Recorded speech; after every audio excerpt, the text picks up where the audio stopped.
Sim? Legal, então vamos começar, né? A Luísa já está aqui. Oi, Luísa, seja muito bem-vinda. Obrigada por estar aqui com a gente hoje, né? Em mais um Century Lab. Oi, obrigada. Eu que agradeço o convite. Muito se tem se falado, né, sobre sustentabilidade, a construção sustentável, a construção verde. Mas o que realmente isso quer dizer? Qual o seu real impacto sobre a economia e o meio ambiente? Eu acho que isso é uma das nossas principais dúvidas aqui, né? E ainda aqui, segundo a Organização Internacional do Trabalho, a construção de novos prédios sustentáveis deve gerar mais de 6,5 milhões de postos de trabalho até 2030. Mas será que realmente isso vai acontecer? A Luísa está aqui com a gente, pessoal, hoje. Deixa eu contar um pouco sobre ela, especialista. Deixa eu só pegar aqui. Ela é arquiteta e urbanista pelas Belas Artes de São Paulo, curso de Master em Gestão de Sustentabilidade pela FGV e extensões em Cultura da Saúde pela Harvard e Ambiente e Saúde pela PUC-Rio, em parceria com a Advanced Health Education de Portugal. Ela é sócia fundadora da Estreve Junqueira, conselheira do CBCS, diretora de GT Sustentabilidade, CJF-ESP, e consultora em sustentabilidade há 13 anos. Ainda na universidade, se tornou a primeira estudante LEED AP do Brasil. Em 2020, recebeu o título de LEED Fellow. É também WELL AP Fitwel Ambassador, consultora DGNB e GBC Brasil Casa, e professora em cursos de pós-graduação Lato Sensu da Universidade Mackenzie. Olha, currículo extenso, hein, Luísa? Eu queria até que você explicasse para a gente o que são essas certificações LEED que tem e qual como que funciona. Eu acho que isso aí é extremamente necessário, né, para fazer uma construção verde, né? Então, Luísa, seja muito bem-vinda aqui ao nosso espaço e eu tenho certeza que a gente vai aprender muita coisa legal com você. Legal. Bom, obrigada pelo convite de novo. Eu vou compartilhar minha tela aqui. Deixa eu desligar. Confesso que quando você fez o convite, pensei, putz, falar de construção sustentável, embora esse seja o que eu trabalho, o que eu falo dia a dia, né, o que eu faço dia a dia, é um assunto tem muita coisa para falar. Então, eu vou fazer um apanhadozão geral, assim, e depois vou fazer uma conexão um pouco com, né, o que o mercado hoje tem falado também, de ESG e tudo mais. E aí depois eu deixo aberto aí para dúvidas, quem quiser tirar dúvidas, enfim. Mas a ideia é trazer mais uma pincelada geral do contexto de tudo que está rolando, para situar, né, que caminho que está indo as construções sustentáveis. Vocês estão vendo minha tela? Sim, perfeito. Legal. Bom, então vamos lá. Bom, a Dani já me apresentou, né? Mas basicamente eu atuo como consultora de sustentabilidade, focada em construções, seja construções novas, né? Desde a etapa de projeto e obra, até operações de edifícios existentes. Aí a gente trabalha também com adequação de edifícios existentes, para a cadeia de fornecedores de construção. E há uns 5, 6 anos, acho que uns 6 anos, 5 anos, nem sei mais, a gente começou a trazer de forma pioneira para o Brasil também esse conceito que agora está super em alta, que é a questão de saúde e bem-estar dentro dos ambientes construídos, que de forma geral agora a gente não tem mais como desassociar a sustentabilidade de construções saudáveis. Então, hoje a gente fala que já é uma coisa só. Então, dá um panorama, né, do contexto. Se a gente for pegar os principais drivers de mudança, e é interessante ver que esse estudo ele foi feito antes do momento que a gente está vivendo de coronavírus e tudo mais, mas Se a gente, né, for olhar o que vai acontecer no planeta até 2030, eu acho que chama muito a atenção a questão do aumento populacional nas regiões que hoje já são populosas e que ainda vão ter um aumento significativo de pessoas, né? Receber uma quantidade significativa de pessoas. E aí, o que acontece? Quais são as macro tendências, né? Além de ter esse crescimento populacional gigantesco, o que a gente vê que vai acontecer, né? Dentre diversas situações, a gente está falando de aumento da demanda por energia, mudança no padrão de produção, urbanização e emergência de megacidades, né? Então, a gente vai precisar acomodar essas pessoas no planeta com novas cidades, novas construções, vai precisar ter energia o suficiente para manter essas novas construções, e só tem um caminho possível, né, que são as renováveis, e a mudança no padrão de produção, inclusive de produção e de construção dessas novas cidades, visando uma economia de baixo carbono ou net zero, que se fala tanto agora também, porque as construções sustentáveis são também uma das grandes responsáveis pelas emissões de CO2 e aquecimento global. Então, o aumento da população ele tem vindo num crescimento constante. Entre 70% e 80% da população mundial vai viver em zonas urbanas até 2050, e no Brasil isso já é uma realidade, né? Então a gente já tem mais de 87% da população brasileira vivendo em grandes centros urbanos, e a gente vê que muitas vezes são locais que não têm qualidade, não têm infraestrutura necessária para acomodar essas pessoas de forma adequada, sustentável e saudável. Os impactos da construção, né? Então, de acordo com o World Economic Forum, a indústria da construção é a número 1 em extração de recursos naturais, responsável por 50% da geração de resíduos sólidos e 30% dos gases de efeito estufa. Quando a gente vai para a água, consome 16,6% de toda a água doce do planeta. A energia elétrica, uma construção consome 40% dos combustíveis fósseis destinados à geração de energia por ano. E as florestas, né? Então, a construção consome 25% de toda a extração madeireira. E as principais florestas, uma delas está concentrada no Brasil também.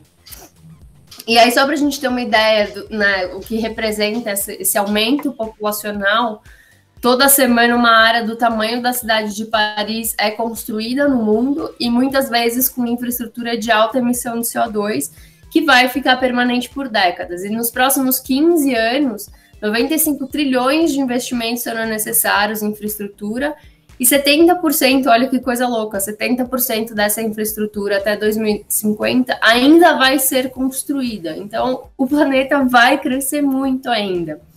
E as emissões do setor de construção representam a maior parte das emissões globais totais de CO2 relacionadas à energia, com quase 40%. Dessa forma, os edifícios desempenham um papel dominante na transição de energia limpa, permitindo uma diminuição constante nas emissões futuras. Então, a gente entende que há uma possibilidade, aí uma janela de oportunidades muito grande. Obviamente que esse é um dado global, e quando ele fala de emissões, de fato, o Brasil ele sai um pouco dessa curva, porque a gente não, a matriz energética brasileira é predominantemente considerada limpa, embora não seja tão limpa assim. Ela é muito mais limpa do que as fontes de energia não renováveis de outros países. Então, é por isso que entende-se que o setor de construção ele emite muito CO2 em função do quanto consome de energia e da onde é proveniente essa fonte de energia, né? Esses países eles têm uma fonte predominantemente suja, né? Outros países.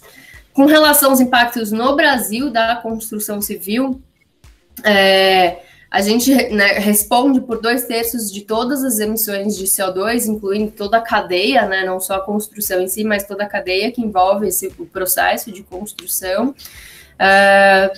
De acordo com o CBCS, que é o Conselho Brasileiro de Construção Sustentável, a operação de edificações no Brasil é responsável por 18% do consumo total de energia, 50% do consumo de energia elétrica, responsável por 400 quilos de entulho por habitante ano, consome 16% de toda a água, e é responsável pelo consumo de até 75% dos recursos naturais. Além de falar de ocupação de terras, geração dos resíduos, né? A indústria cimenteira é uma das mais que impactam. Inclusive, eu estava vendo uma apresentação sobre isso essa semana. Não é 5%, mas já é 7% no Brasil. E 1 metro quadrado de construção utiliza de forma grosseira 1 tonelada de materiais. Então, de fato, a indústria de construção civil no Brasil também é muito impactante, embora pouco se fale disso, né?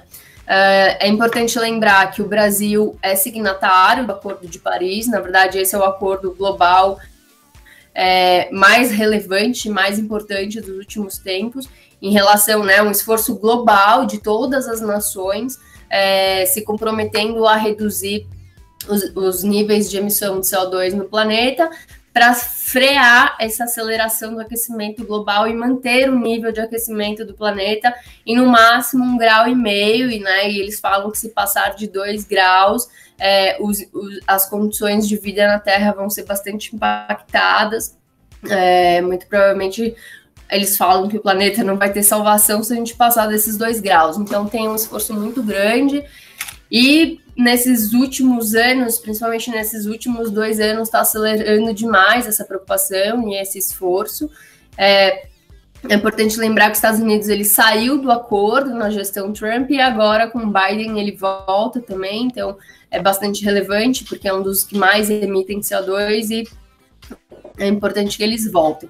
O Brasil assumiu como objetivo lá atrás, na época que foi assinado o acordo, foi em 2015, cortar as emissões de CO2 em 37% até 2025 e 43% até 2030, só que em comparação a 2005, ou seja, a gente pega tudo que era emitido em 2005 e corta em 37% até 2025.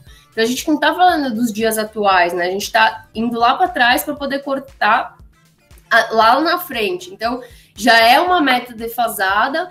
E, embora o Brasil tenha feito esse comprometimento, ele não está fazendo muito para cumprir com esse acordo, né, com esse compromisso que ele fez lá atrás.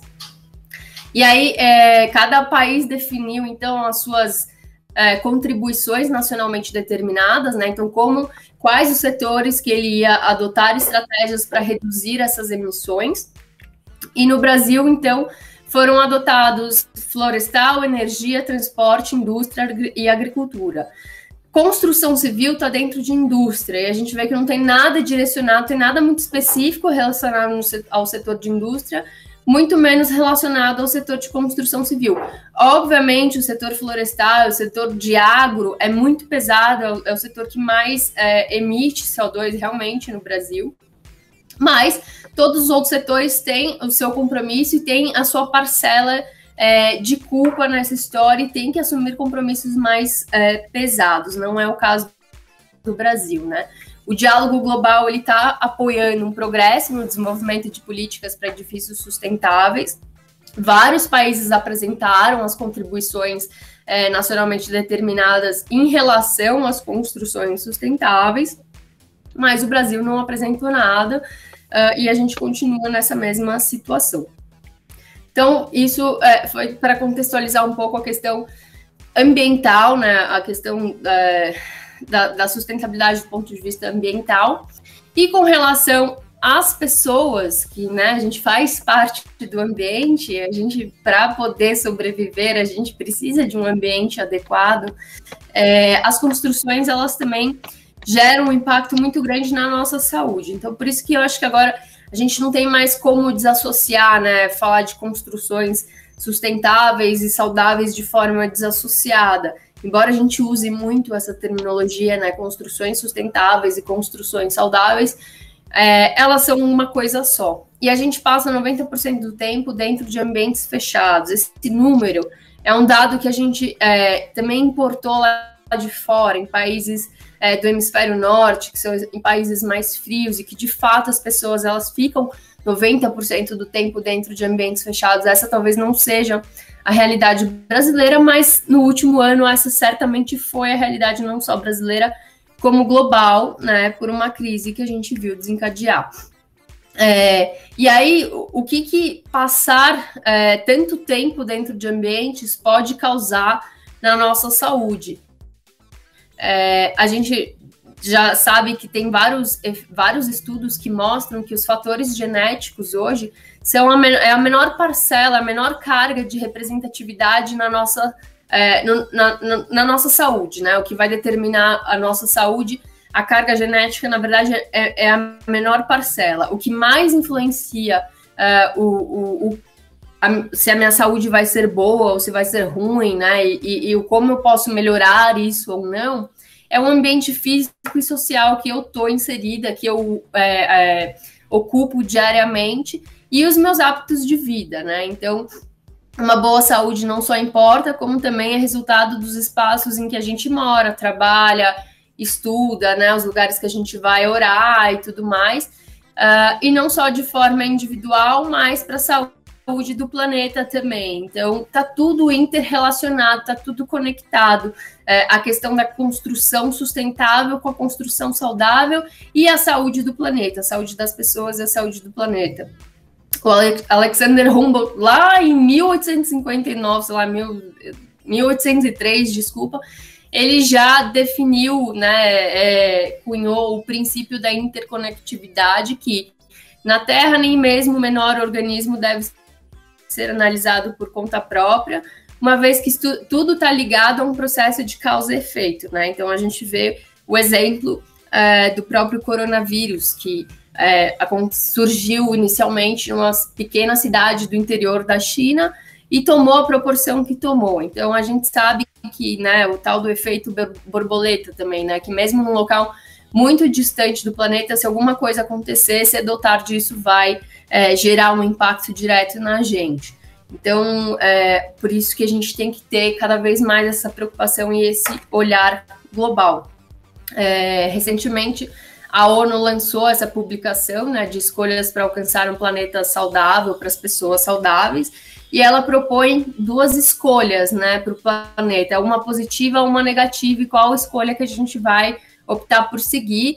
E ela embasa muito com relação a escolhas políticas, mas não só do ponto de vista de escolha de políticos, mas posicionamentos políticos das pessoas mesmo, né, e da sociedade de forma geral.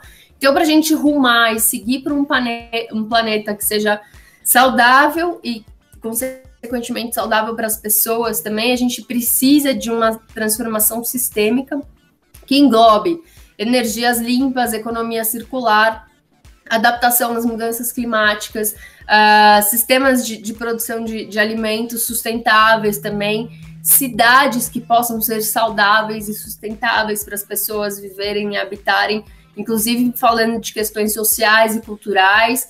Então, são escolhas de fato políticas, né, das pessoas.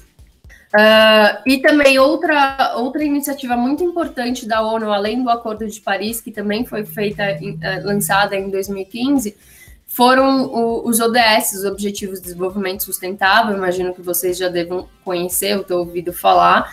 São 17 objetivos que determinam, né, que promovem aí ações conjuntas entre os governos, o setor privado e a sociedade no mundo inteiro, visando erradicar a pobreza e proteger os recursos ambientais para as futuras gerações até 2030. Então, era um plano aí de 15 anos em que o planeta, de forma global e unindo vários setores, né, de governo, sociedade civil, iniciativa privada, tivesse um olhar, tenham um olhar para as questões de sustentabilidade. Então, antigamente tinham os objetivos do milênio e eles foram substituídos pelos objetivos do desenvolvimento sustentável, muito mais amplos, né, e com maiores preocupações aí.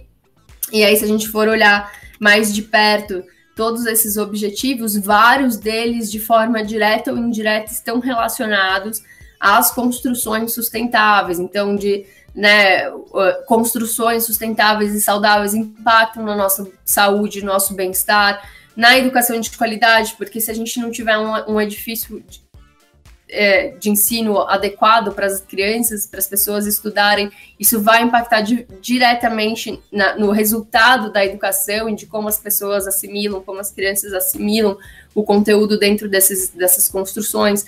Água limpa, saneamento, energias limpas e renováveis, emprego digno e crescimento econômico, né? Então, a construção civil ainda tem, no Brasil, por exemplo, né, questões como informalidade, uma série de questões trabalhistas que são preocupantes também. Indústria, inovação e infraestrutura, também estamos falando de uma indústria que, frente às outras, é a que mais demora para trazer inovações, para implementar novidades e mudanças disruptivas, de fato. Cidades e comunidades sustentáveis, consumo e produção responsáveis, combate às alterações climáticas, vida debaixo d'água, vida sobre a terra, enfim. Todos eles têm, de certa forma, alguma conexão com as construções, e as construções elas podem impactar positiva ou negativamente cada um desses objetivos. No ano passado, né, todo ano acontece, no começo do ano, o Fórum Econômico Mundial, que é um encontro para falar de economia no mundo, e no ano passado, pela primeira vez, né, todos os anos, eles publicam um relatório listando os principais riscos econômicos, né, no planeta. E no ano passado, pela primeira vez, foi publicado esse relatório com 5 principais riscos, e os 5 deles eram relacionados a questões ambientais. Isso foi um pouco antes do coronavírus, e todo mundo sabe hoje que também tem uma origem de um desequilíbrio ambiental também.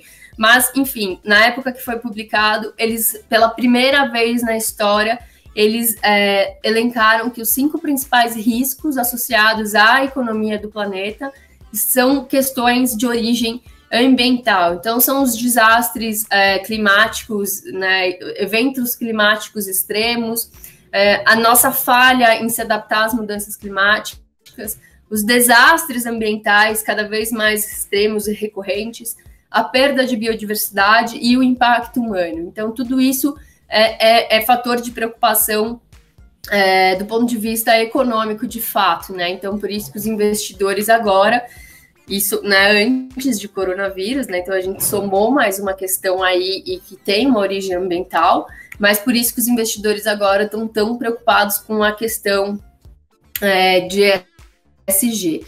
Mas, por exemplo, o coronavírus, ele é um fator, é uma situação que a gente pode classificar como cisne negro. O cisne negro é uma teoria desenvolvida, né, pelo Nassim Taleb, que, segundo ele, é um evento raro, imprevisível e de alto impacto nos mercados financeiros. Com isso em mente, ele criou essa teoria de forma a se proteger e até ganhar dinheiro com esses eventos, né? Então, a gente vê que o coronavírus, por um lado, está impactando significativamente questões econômicas, a manutenção de empregos e de diversos negócios, mas, por outro, a gente vê uma série de outros negócios e de soluções e de situações que prosperaram em função dessa situação, né? Isso é natural, né? É normal que algum evento ele possa ser ruim para um tipo de negócio e positivo para outro negócio, mas a questão é que é um evento imprevisível, né? O coronavírus foi uma situação completamente imprevisível, então a gente pode classificar o coronavírus como um evento cisne negro.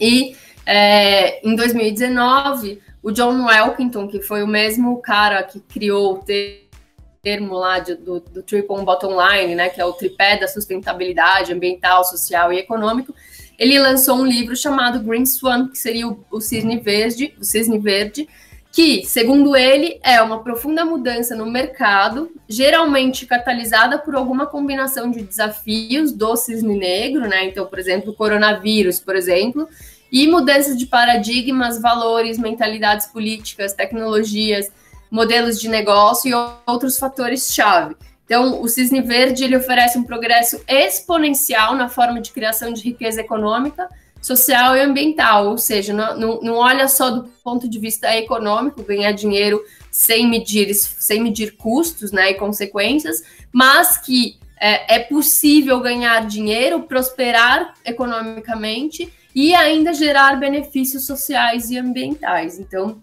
a gente tem visto também que o coronavírus ele tem catalisado muito essas preocupações ambientais e sociais.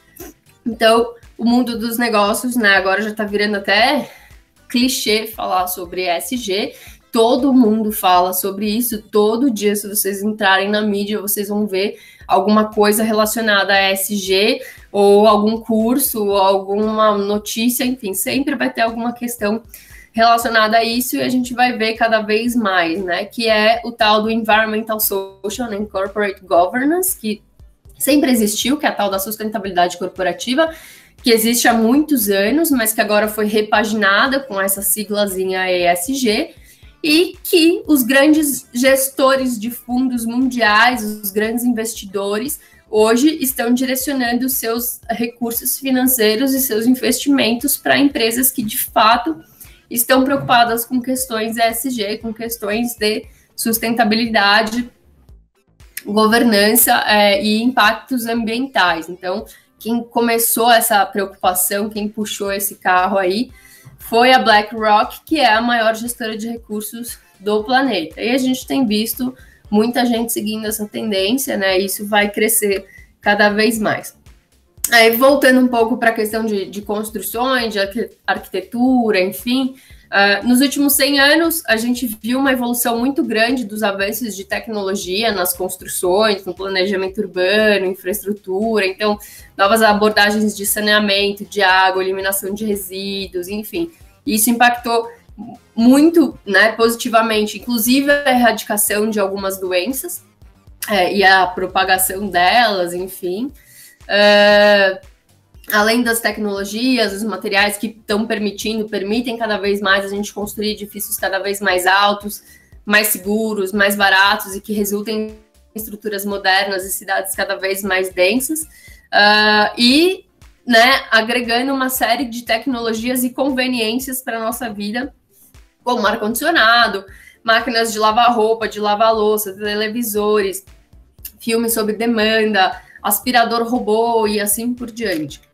Só que esses avanços também trazem impactos negativos, né, para a gente. Então, tem coisas positivas, mas acabam trazendo coisas negativas também, como estilo de vida sedentário, falta de atividade física, dietas pobres, né? A gente tem que ter trabalhando, né? O home office fazendo a gente trabalhar cada vez mais, reunião atrás de reunião, não se alimenta direito, mal faz exercício, fica 8 horas sentado sem parar, sem perceber. O estresse, a solidão, a alienação, poluição, cuidados médicos desiguais, enfim. Então, tem uma série de questões aí ambientais, sociais e pessoais aí de comportamento que todo esse progresso também causou essas questões que geram essa preocupação. Então, os edifícios, eles são um dos grandes responsáveis pela aceleração das mudanças climáticas, em função, né, de tudo que a gente comentou, de consumo de recursos, consumo energético e tudo mais.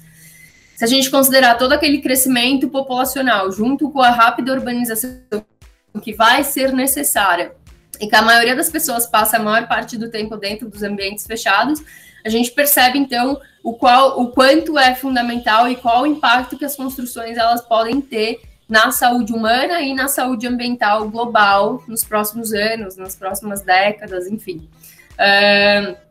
E se a gente não pensar adequadamente, os edifícios, além de, né, eles podem gerar impactos positivos, mas se a gente não fizer nada, eles vão ser, inclusive, os maiores impactados pelas mudanças climáticas, né? Então, eventos como enchente e tudo mais pode impactar significativamente.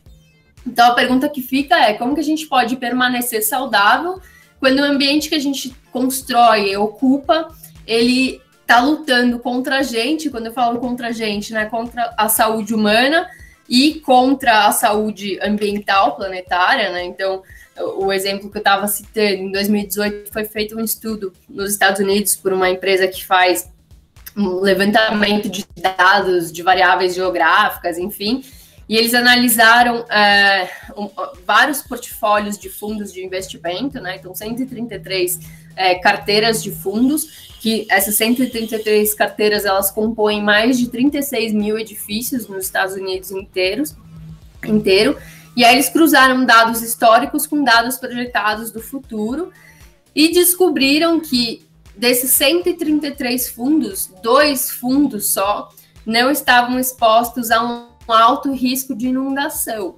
Então, com o aumento do aquecimento global, elevação do nível dos oceanos, esse é só um dos impactos, né? Tem vários outros, né, dos impactos ambientais, mas só para mostrar que, de fato, as edificações elas vão ser uma das grandes impactadas se a gente não fizer nada. Então, esses edifícios eles estão expostos a zonas de enchente e de alagamento.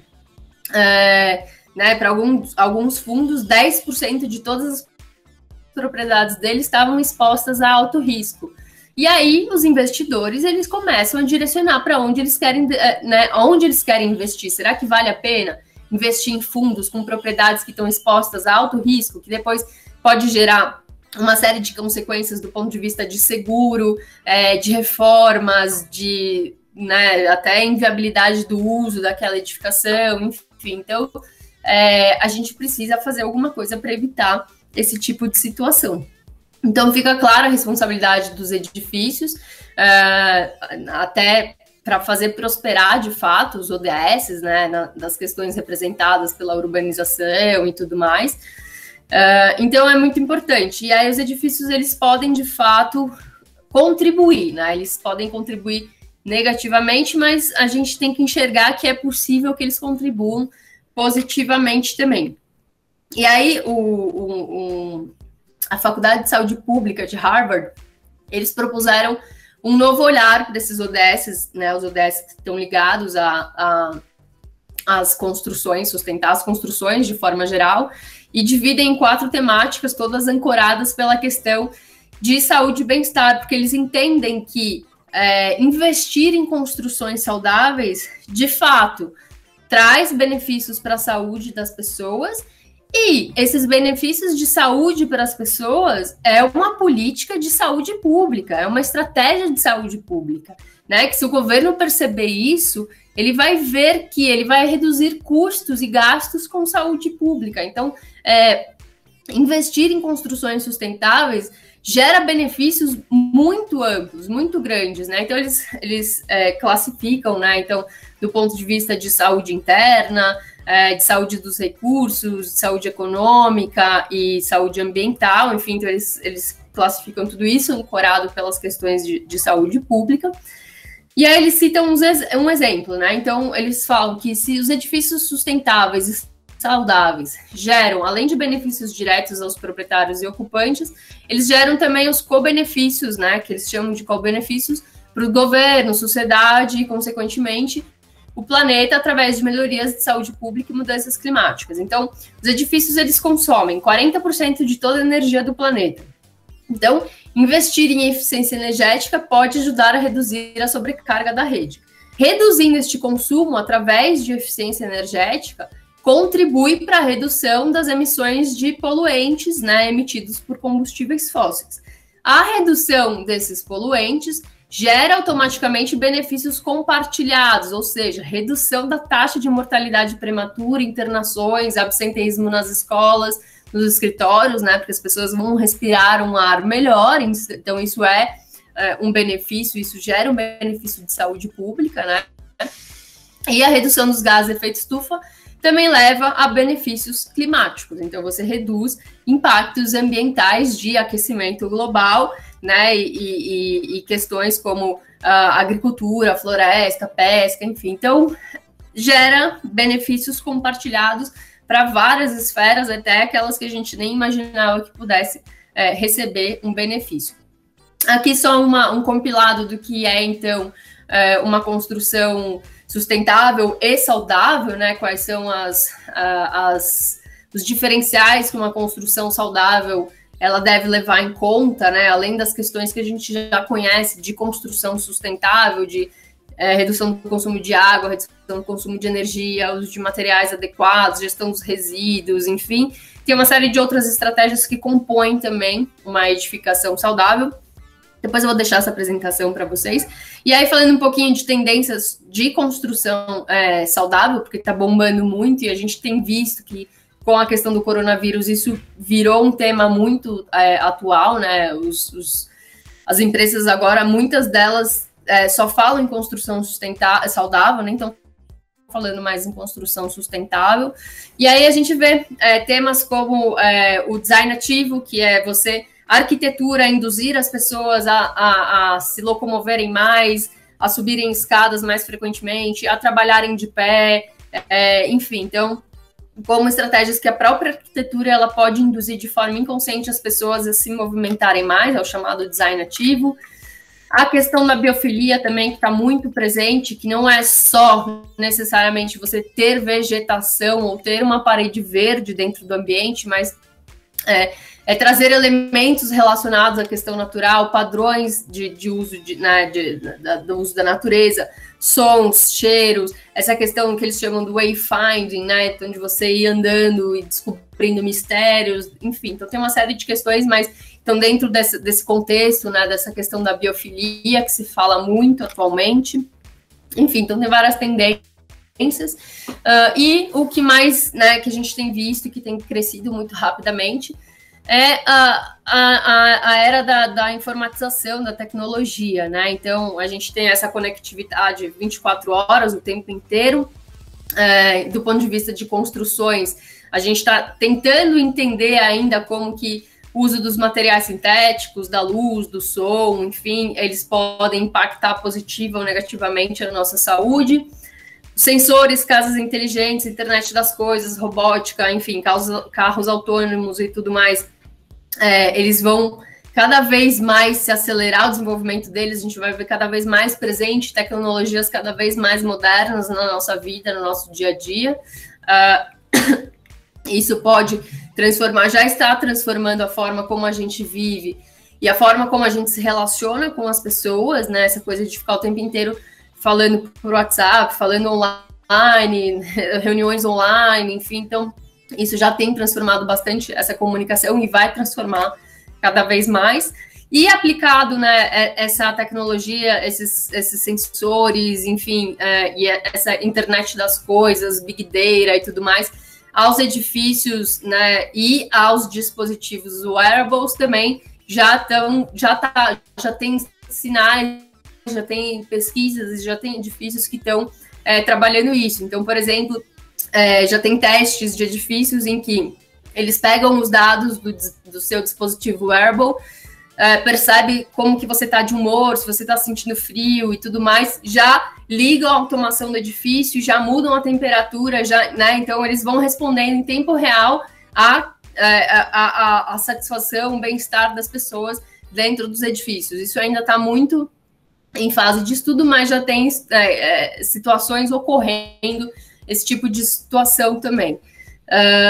Enfim, associado a uma série de outros fatores, sensores de qualidade do ar, qualidade da água, né, e dos consumidores informados também, né, então, daqui para frente, inclusive com a disponibilidade de dados na internet, hoje em dia você acessa tudo, você tem acesso a todas as informações, alguém vai lá e faz um post falando de alguma situação daquele edifício, isso cai na rede, todo mundo fica sabendo, enfim, então, daqui para frente as pessoas elas não vão mais buscar comprar imóveis só com relação ao metro quadrado, custo, estética, localização, mas também vão começar a se preocupar com atributos de saúde dentro dos ambientes, né? Então, esse edifício é um edifício que gera saúde, é um edifício que tem qualidade do ar, é um edifício que monitora essas questões, enfim, então os consumidores informados, a era dos consumidores informados está só começando e isso vai ser uma tendência muito forte também que vai impactar, de certa forma, o mercado imobiliário.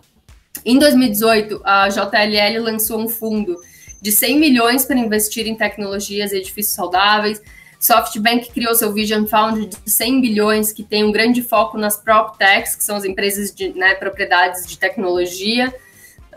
Recentemente, um fundo de pensão americano multibilionário declarou estar explorando em como investir em empresas saudáveis, e isso significa também construções saudáveis, enfim. Então, a gente vê que, somado a tudo isso, existe um espectro aí, uma possibilidade muito grande de certificações, sejam certificações ambientais, como o LEED, o Aqua, a GBC Casa, Zero Energy, e certificações focadas também em saúde e bem-estar, como o WELL, Fit, WELL Living Building Challenge. Então, e as empresas, o mercado imobiliário, hoje tem visto isso e tem enxergado esse investimento em construções sustentáveis, saudáveis e principalmente certificadas como uma métrica para declarar ações de ESG, né? Então, empresas do mercado imobiliário, fundos de investimento, enfim, eles usam essa métrica de, temos os edifícios certificados LEED, Aqua, enfim. Então, isso é uma estratégia, uma boa prática de ESG para essas empresas. Só que se a gente for ver no mundo, as certificações ainda são predominantemente voluntárias, né? No Brasil, inclusive, tem alguns países que são obrigatórias, mas o Brasil ainda figura no hall de países em que as certificações são voluntárias. Por um lado, isso é bom, né? Porque não obriga as pessoas a certificarem, mas, por outro lado, no Brasil, acho que o Brasil ainda é muito imaturo e falta muito conhecimento com relação a construções sustentáveis.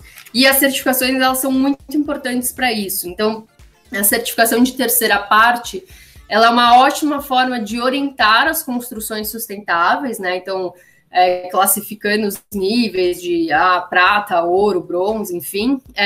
Então, elas adicionam credibilidade, rigor técnico, e acaba gerando uma competição saudável, uma competição sadia entre as empresas do mercado, né? Então, meu concorrente está buscando uma certificação, eu quero buscar também, porque eu não quero ficar para trás, enfim. Então, a gente entende que, embora uma certificação ela não seja a única maneira de alcançar altos níveis de desempenho, é uma das maneiras mais eficientes para isso, para garantir esse sucesso do desempenho, né? E aí a gente fala que um determinado empreendimento ele pode até ser considerado sustentável, mas dificilmente ele vai alcançar os benefícios tangíveis que os edifícios certificados proporcionam. Além disso, as experiências que a gente tem aqui no Brasil, por isso que eu falo que o Brasil é muito imaturo, é que quando a gente tem clientes que buscam a gente para fazer consultoria de sustentabilidade, mas não necessariamente para certificar, a gente percebe que na primeira dificuldade técnica, e isso, né, leia dificuldade financeira também, a régua que estava lá em cima, a expectativa que estava lá em cima, cai lá para baixo. E muitas vezes o edifício acaba nem buscando mais estratégias de sustentabilidade, ou acaba caindo no padrão, porque custa caro, porque é difícil e vamos desencanar. Só que quando você estabelece desde o início a obrigatoriedade de buscar uma certificação, a certificação ela te obriga a ter metas. E aí faz com que, no mínimo, o edifício ele tenha um desempenho bom de água, de energia, de outros fatores, né? Então, eu acho que o mercado brasileiro ainda é muito imaturo e as certificações elas são fundamentais, principalmente no Brasil, para poder elevar esse padrão de construções sustentáveis e saudáveis. Além disso, a gente não tem mais dúvida que os princípios de ESG têm um papel cada vez mais influente nessa gestão de investimentos, no mercado imobiliário, enfim. Para investidores imobiliários, as mudanças climáticas chegaram como risco material, tanto em termos de risco físico, né, das inundações que eu comentei, mas como risco de transformação, como conformidade, seguros, aumentos de impostos. Os danos devem crescer para 54 trilhões em 2040 e investir em ESG está se tornando fundamental na estratégia de negócios de investimentos das empresas.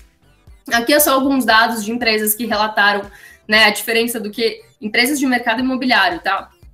O quanto elas investiam em ESG em 2019, o quanto elas iam investir em 2020. Então, aqui também não tinha coronavírus ainda, a gente vê que tem um aumento significativo e que a maioria dessas empresas elas já estão num nível de entendimento e de conhecimento de ESG moderado indo para very strong, né? Muito forte. Então, só que isso tudo, obviamente, empresas lá de fora. Uma outra pesquisa, gente, estou falando muito rápido, porque tem bastante conteúdo, mas já estou terminando.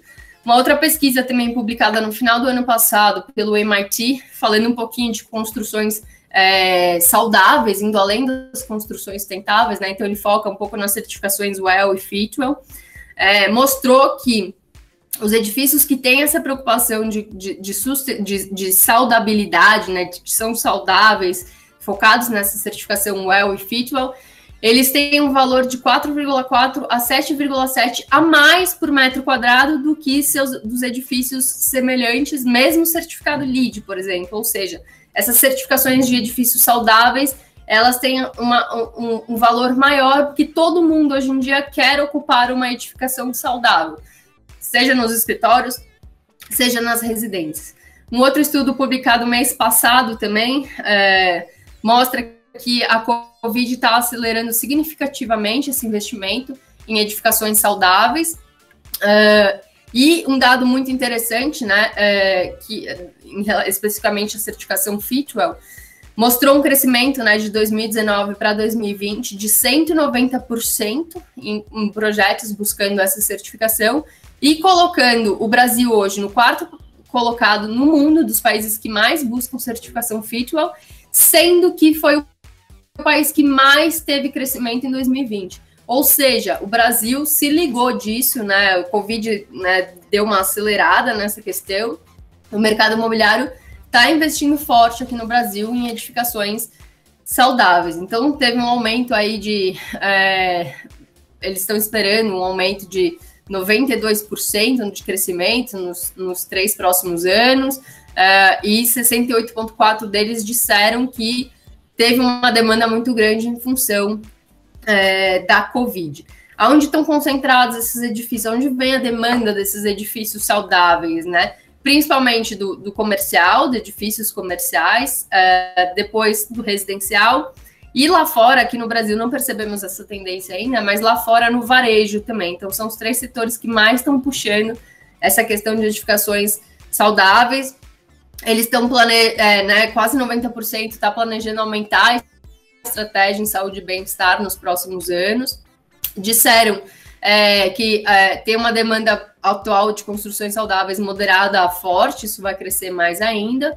Com relação às construções sustentáveis de forma geral, embora na média, se bem planejado desde o início, elas custem mais, obviamente tem um investimento incremental adicional, inicial maior, de 1 a 5%, se bem planejado, reforço isso, mas elas trazem redução de custos operacionais, redução dos custos ao longo da operação. Então, a cada $1 de economia de operação e manutenção, resulta em um aumento de $10 no valor da propriedade, retorno no investimento de 4 anos, na média, isso no Brasil, aumento do valor da propriedade, locações mais rápidas com aumento de ocupação, aluguéis 10% acima do valor de mercado, taxas condominiais mais baratas, redução dos riscos, né, regulatórios principalmente, redução do absenteísmo, aumento da produtividade, entre outros benefícios. Olhando para o mercado imobiliário corporativo, São Paulo, Rio de Janeiro, a gente percebe que o valor de locação para edifícios aqui, olhando só certificados LEED, né, é maior, tanto São Paulo quanto Rio, e o valor do condomínio, consequentemente, é menor, né? Então você tem custos operacionais mais baixos, então isso barateia o condomínio, mas valoriza a propriedade, então o valor de locação acaba ficando maior e esse valor acaba compensando uma coisa pela outra. Mas, na média, né, pelo menos em São Paulo, já se percebe que a propriedade certificada LEED, ela tem uma valorização 10% acima do convencional. Então, só para fechar, a gente está vivendo o início de um novo movimento de construções que lida com problemas modernos, né, as vidas sedentárias, dietas não saudáveis, estresse, isolamento social, enfim. Como passamos cerca de 90% do tempo dentro de ambientes fechados, esse ambiente ele tem uma oportunidade crucial de melhorar os fatores que afetam a nossa saúde e a saúde do planeta. Os edifícios saudáveis são vistos, né, como o próximo nível dos edifícios sustentáveis. Eu, na minha opinião, já entendo que é uma coisa só. uma ênfase não apenas nas práticas de construção verde, mas também integrando as questões de saúde, bem-estar e experiência humana. Com o surgimento do Covid, as edificações devem estar aptas a fornecer um espaço seguro e saudável para os seus ocupantes. De acordo com o MIT, tem aquela valorização da propriedade de 4,4% a 7,7% a mais do que, inclusive, edifícios só certificados sustentáveis. Os investidores estão cada vez mais críticos e alinhados a essas questões de ESG. A saúde e bem-estar faz parte dos requisitos de ESG, né? Então, falar do social e de saúde e bem-estar está associado a isso. Então, o futuro dos espaços internos, saudáveis, inteligentes, conectados, enfim, é inevitável. E os compradores informados estão crescendo, né? A gente vai ver cada vez mais as pessoas mais antenadas na hora de adquirir um imóvel ou até na hora de falar mal de algum imóvel e essa informação cair para todo mundo saber. Então, a gente tem que ter muito cuidado e muita preocupação com isso. Para fechar, como que a gente quer ir, né? Nossas ações, por menores que pareçam, são capazes de mudar o mundo e a cada momento fazemos escolhas sobre os nossos modos de vida. Se nos conectarmos com o planeta e uns com os outros, seremos uma ponte para um futuro sustentável. Cada um de nós faz o seu amanhã e juntos fazemos os nossos amanhãs que queremos. Então, era isso. Desculpa a correria e aproveitando até para responder a dúvida, eu sou Well AP, Lead AP, Fitwell Ambassador, DGNB, GBC Casa, tudo isso é acreditação profissional de que eu sou apta a trabalhar com essas certificações, que é meu dia a dia, é meu trabalho. Então, eu trabalho com consultoria em certificações, nessas certificações especificamente. Então, essas são todas as siglinhas que eu tenho, que são acreditações profissionais. Era isso, gente. Desculpa a correria, falei muito rápido, mas depois eu vou mandar para vocês. Mas eu já tenho uma pergunta para você aqui. Eu queria saber, assim, você falou bastante da parte teórica, né? Mas uma dúvida que eu acho que não quero calar é como que a gente começa uma construção sustentável, uma construção saudável? Considerando que no Brasil, né, tem os materiais, as coisas são mais caras, fornecedores eles não estão habilitados, né? São poucos. Como que funciona esse mercado? Eu acho que, assim, palavra de ordem para uma construção sustentável, a primeira coisa é planejamento, é querer fazer sustentável desde o início, né? A gente tem muitas experiências, acho que isso está reduzindo cada vez mais, mas lá atrás, há 15 anos atrás, enfim, quando a gente falava de construções sustentáveis e certificações, muitas vezes o cliente ele já estava cobra andando, começando, vamos certificar, vamos transformar essa obra numa obra sustentável. E aí, obviamente, isso vira uma dor para todos os envolvidos, porque isso envolve revisar todos os projetos, o que consequentemente atrasa no cronograma e impacta nos custos, né?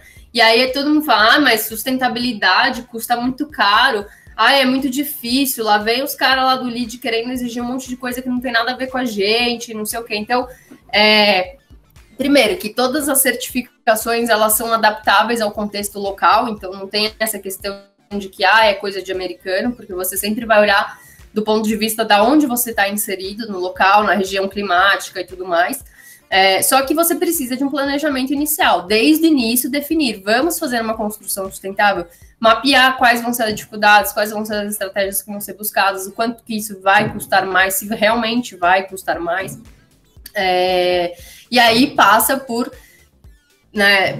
o que a gente chama também de projeto integrado, de você trabalhar em conjunto com todas as disciplinas, objetivando ter uma edificação mais eficiente, mais sustentável e engajar todo mundo nesse processo, porque você tem que transformar, né, melhorar ou pensar essas questões em todas as disciplinas, arquitetura, ar-condicionado, elétrica, hidráulica, paisagismo, enfim. Então, escolha dos materiais, tudo isso vai impactar positiva ou negativamente no resultado, no desempenho do edifício, mas palavra de ordem é planejamento, e se for o primeiro empreendimento, é importante sim ter um consultor ou ter alguém que tenha experiência que possa coordenar ou facilitar esse processo. Tem muitas empresas em que a gente presta consultoria e depois elas caminham por conta própria lá na frente, e ótimo que isso ocorra, assim, né, o que elas aprenderam e que vão, de fato, fazer construções melhores. Mas tem que planejar, acho que isso é o mais importante. Legal, entendi. Alguém mais tem alguma pergunta? Eu tenho uma pergunta, Luísa. Na verdade, estou em 2 quadradinhos aqui, no vídeo e outro no fone.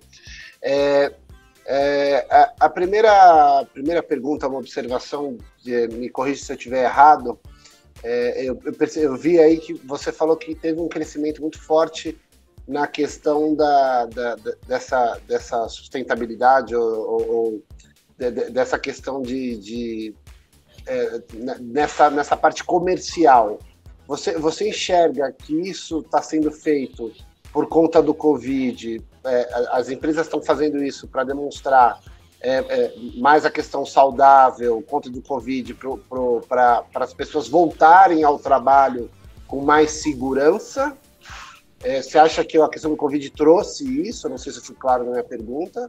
Ou é uma tendência mesmo ao bem-estar das pessoas?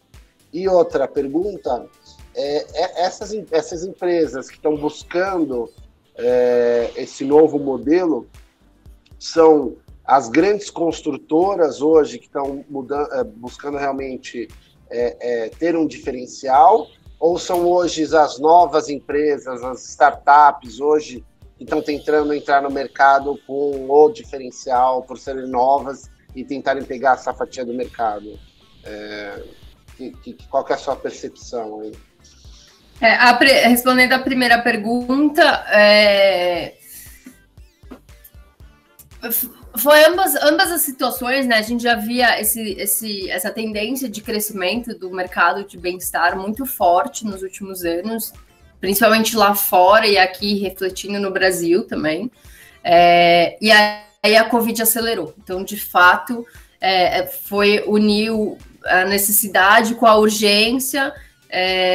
E aí tem duas, né, frentes aí que estão sendo atacadas, que são frentes distintas. Uma é criar edificações saudáveis, principalmente residenciais, tá? Quem está focando muito nisso são os residenciais, porque todo mundo quer morar num edifício residencial, né, numa casa saudável, e eu acho que as construtoras elas estão num momento que elas não sabem mais o que fazer para vender ou para se diferenciar das outras, né? Vender sustentabilidade no residencial é muito difícil. A gente vê que o usuário final ele não entende ainda a importância, e muitas construtoras que lá atrás investiam nisso hoje já não investem mais, ou que tiveram algumas iniciativas em sustentabilidade, viram que não tiveram o retorno esperado, porque o usuário final de fato ainda não entende, não está maduro para isso.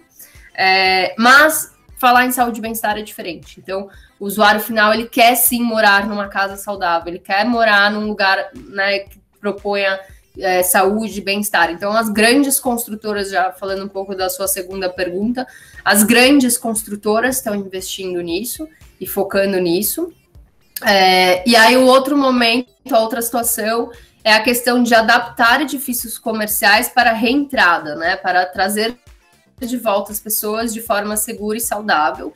E essas mesmas certificações, WELL e Fitwel, elas lançaram uma certificação nova de focar na reentrada. Então, aí você vai falar de protocolo, não é nem projetos, são protocolos de operação, manutenção, limpeza, né, e tudo mais, para adaptar aquele ambiente à reentrada das empresas.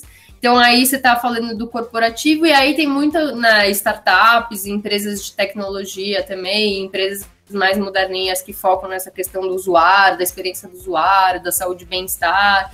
Mas aí eu acho que essas startups estão muito mais ligadas ao corporativo, de fato, ambiente de trabalho, enquanto as grandes construtoras estão pensando nos residenciais e saúde e bem-estar das construções.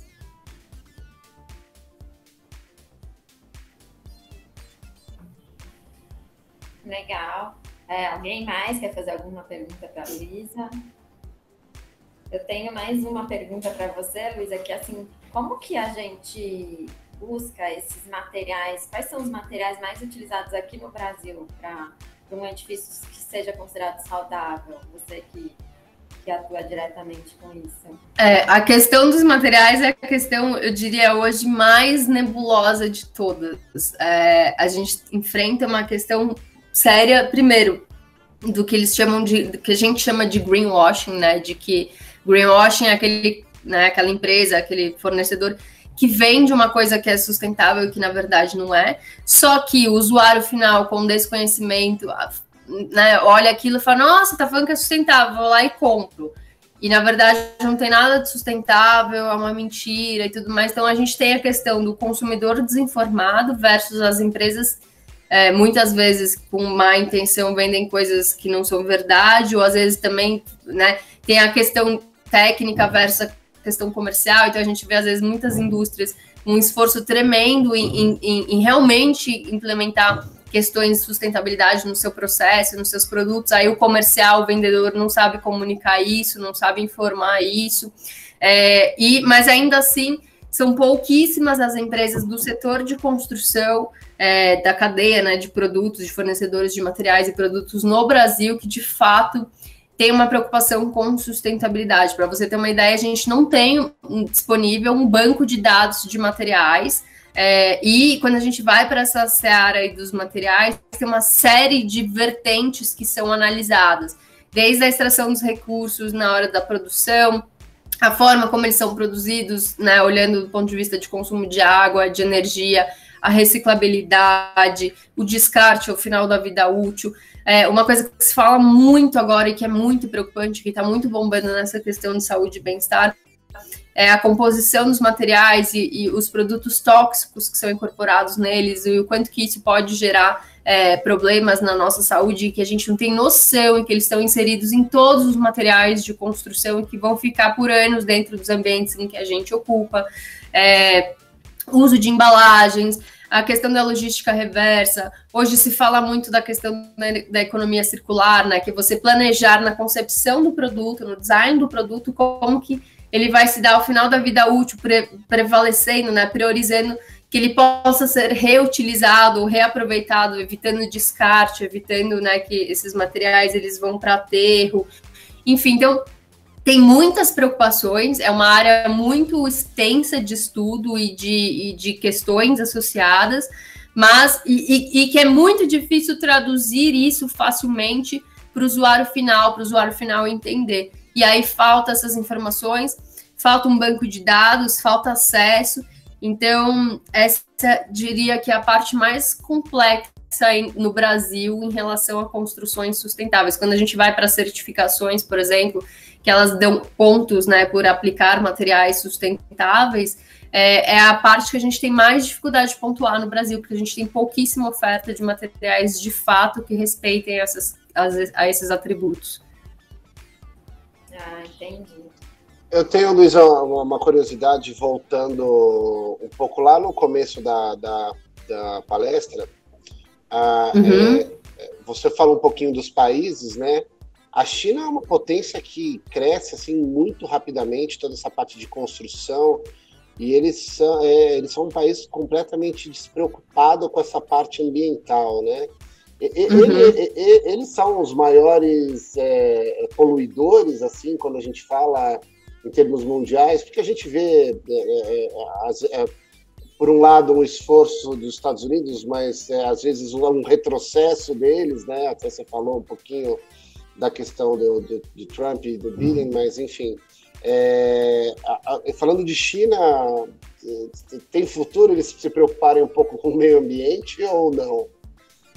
China, para mim, é uma situação muito sui generis, assim, por um lado, de fato, eles nunca tiveram uma preocupação ambiental, né, eles são hoje os maiores emissores de poluentes globalmente, só que, por outro, eles são muito espertos do ponto de vista comercial, muito inteligentes. Hoje é um dos países que está liderando em termos de que mais gera energia renovável. E não, essa questão de gerar energia renovável não veio por uma questão de preocupação ambiental, mas sim justamente por aquela questão que eu mostrei para vocês no início, porque um aumento populacional tremendo, um aumento de construções gigantesco, e da onde vem a energia? Eles precisavam, de alguma forma, rapidamente, achar uma fonte de geração de energia. E aí eles começaram a liderar essa questão das renováveis. E aí, do ponto de vista comercial, eu acho que com essa questão do ESG, das preocupações ambientais cada vez mais fortes, se eles não migrarem para a sustentabilidade, não migrarem para essas questões, o mundo vai começar a fechar as portas para eles, né? Então, eu acho que eles vão começar enfim. Só que, sei lá, é muito louco, né? Por um lado, eles são muito ruins em umas coisas, mas muito bom em outras. Mesmo produtos, o exemplo mais besta, né? Das lâmpadas LED. A gente sabe que tem as lâmpadas LED da China, que são uma porcaria, mas tem as lâmpadas LED que também vêm da China, que são excelentes. Então, eles sempre têm os produtos do A ao Z, assim, os melhores e os piores, tem todas as opções possíveis, as tecnologias boas e ruins. Enfim, espero que eles comecem a migrar, de fato, para ter esse olhar melhor aí, porque eles são realmente um dos mais impactantes, né? É o celeiro de produção do planeta, e se eles não começarem a mudar o planeta, também não vai mais querer comprar deles, né? Então, sei lá, espero que seja dessa forma. É a fábrica original da Nike, da Apple, e a fábrica pirata Exatamente. de todas as outras marcas, né? Então eles conseguem ser os dois opostos, e isso vale para a construção. Para mim, realmente o que você falou é uma novidade, mas a gente percebe que muitos dos casos, se está fazendo se tem uma preocupação ambiental, tem um interesse econômico por trás. Infelizmente, não é porque você simplesmente quer fazer isso porque você está preocupado com o meio ambiente ou porque você é bonzinho, obrigado. A gente vê. Eu já assisti palestras e eventos de algumas grandes empresas hoje não relacionados a construções. Eu acho que não comporta comentar aqui, mas que poderiam ser grandes devastadoras de meio ambiente, estão preocupadas sim com o meio ambiente e querem fazer isso ser resolvido por boa vontade, porque se preocupam, porque sabe que lá na frente você vai precisar disso, né? Mas eu ainda vejo muito o interesse econômico por trás, né? Então, mudando um pouco de assunto, um dos pontos que você comentou que eu achei interessante realmente fica difícil você vender um negócio ou um empreendimento para um cliente final em que ele não enxerga o custo-benefício disso. Então, realmente fica mais caro. Ele quer tudo, né? Eu acho que isso a gente... Mas quando pega no bolso, ele não quer, né? Isso a gente vê em N situações, né? Em N situações. Aí ele vai, não, eu quero isso vai trazer tal benefício, mas vai custar tanto. Opa, então eu não quero, não é? Né? Exatamente. Então, eu quero energia solar, porque falaram que vai dar isso, vai dar isso. Mas vai custar tanto, você só vai recuperar esse dinheiro em tanto tempo. Não, então eu não quero mais. Então, realmente é um paradigma que você ainda está difícil de você tirar isso da cabeça das pessoas. Quando você mexe no bolso, vira um complicador, né? De fato. E outra questão, né, voltando um pouco para a questão da China também, que eu acho que tem a ver e que a gente não precisa parar para fazer um pouco esse exercício, é que o planeta inteiro se valeu da China enquanto tudo era muito barato, mão de obra, né? E continua dessa forma. Só que agora está todo mundo prestando um pouco mais de atenção, percebendo que realmente tem essa questão ambiental. Mas a gente só chegou nessa situação, nesse catástrofe ambiental, porque estava barato, estava valendo, vamos lá, né? Enfim, e a catástrofe ambiental virou uma catástrofe sanitária também. Então, eu acho que é muito fácil a gente falar, o vírus da China, a China é uma porcaria muito... Mas todo mundo é culpado, né, de ter explorado tantos anos a China da forma como foi explorada. Então, acho que tá todo mundo sofrendo aí as consequências aí. E é isso, né, é barato até ver a página 2, né, então também, quero tudo, até ver que é caro, não quero mais. Então, é uma boa discussão. Legal, então, eu acho que já está no horário, né? Vamos finalizar. Eu queria agradecer a sua presença, Luísa, muito obrigada. Eu tenho certeza que todo mundo gostou muito de ouvir o que você falou sobre a construção verde. E a gente está à disposição, se você precisar de alguma coisa, sempre. E legal. Obrigada. Eu que agradeço, obrigada. Depois eu compartilho a apresentação com você distribui para o pessoal. Obrigada aí pelo convite. Tchau. Luísa, muito obrigado. Foi uma super aula aí. Obrigado. Valeu. Em nome de todos. Até mais. Tchau. Tchau, tchau.